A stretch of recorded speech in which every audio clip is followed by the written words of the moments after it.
Hey seniors, it's Michael Scott, and I'm your host for Seniors in Action. It's good to have you with us. Seniors in Action is a channel where we talk about videos and topics of interest to seniors. And today we're talking about hearing loss and hearing aids and why you should get your hearing checked. We've got Ryan Neider with us today. Ryan is a board-certified hearing specialist in both Idaho and Nevada. He has several Miracle Ear franchises, and he is my hearing expert. So it's good to have Ryan with you today. He's going to talk about the ramifications of not getting your hearing treated if you've got a hearing loss. So you should get your hearing checked, and certainly if you've got a hearing loss, you should do something about it. So I'm going to go ahead and turn it over to Ryan now, and like I say, it's good to have you with us. My name's Ryan Neider. I'm a board-certified hearing aid specialist, licensed in Idaho and Nevada. A lot of people come into my hearing center and they ask, what's my motivation for treating my hearing loss? And I've got a big list of why you do want to treat your hearing loss. The first one that I always like to talk about is, hey, if you don't treat the hearing loss, this can affect your cognitive abilities and you can see a decline. And so there was a big study that came out back in 2011. It was a Johns Hopkins University study, and this study said that you were 5 times more likely to develop things like Alzheimer's or dementia if you had a significant hearing loss that went untreated. So for me, that's a big one. With hearing loss, we can also start to see a loss in the ability to process the different sounds also if it goes on untreated after time. And so that's called phonemic regression. Phonemic regression is where we lose that ability to decode the different sounds and basically understand speech. So you could have a hearing loss, but you could also have a brain loss in that ability to make sense of the different sounds if that goes untreated for too long. And so you really should have that treated sooner than later, actually. The other one, of course, is social interactions. If someone sounds like they're mumbling, eventually my brain will check out of that conversation. Not on purpose, but because it's so difficult to follow what's being said, my mind will start to wander and I will start to isolate myself socially.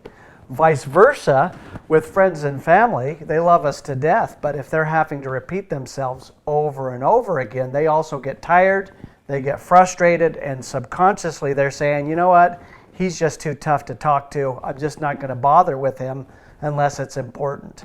And so as we socially isolate ourselves, that's when depression sets in. And so we've got to maintain those relationships we have in order to keep a positive attitude.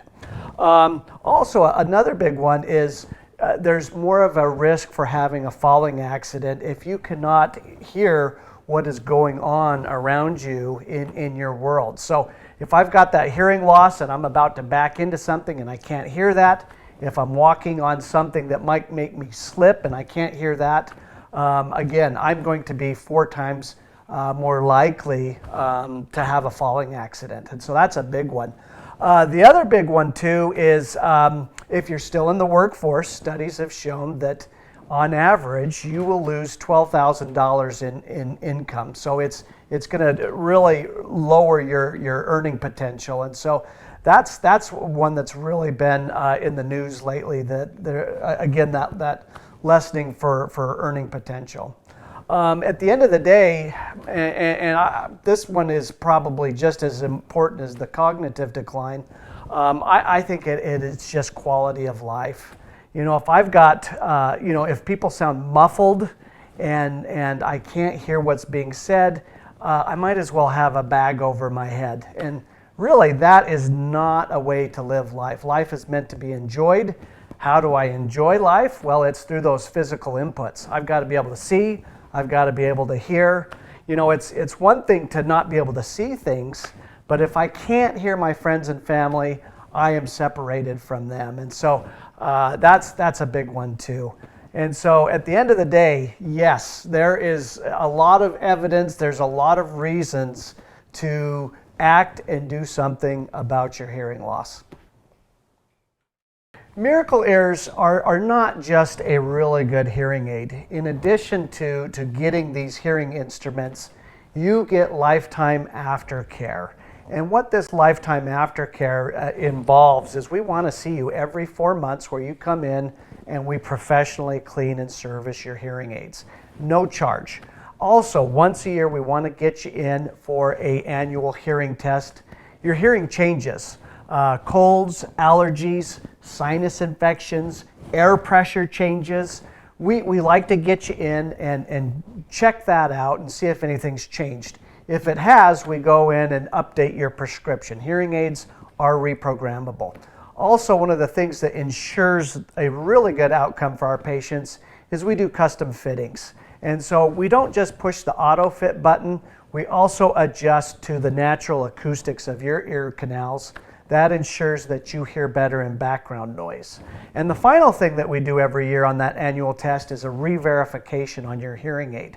If we're not measuring what that hearing aid is outputting every year, we're flying blind. We have no idea if you're getting nothing, something, or everything. And when you invest in hearing aids, you need to have that confidence of knowing, hey, I'm getting 100% out of my investment in my hearing. And so that's what we do in order to ensure the best outcome from year to year to year. When you get your hearing aids, we don't want them to sound just good at first. I want them sounding good next year and 5 years from now. I want to thank Ryan for making this video for us and actually documenting some of the reasons why we need to have our hearing checked and why we need to treat it if we have a hearing loss. So it's good to be with you today. That's it for today, and tune in next week when we'll be talking about another subject that is of interest to seniors.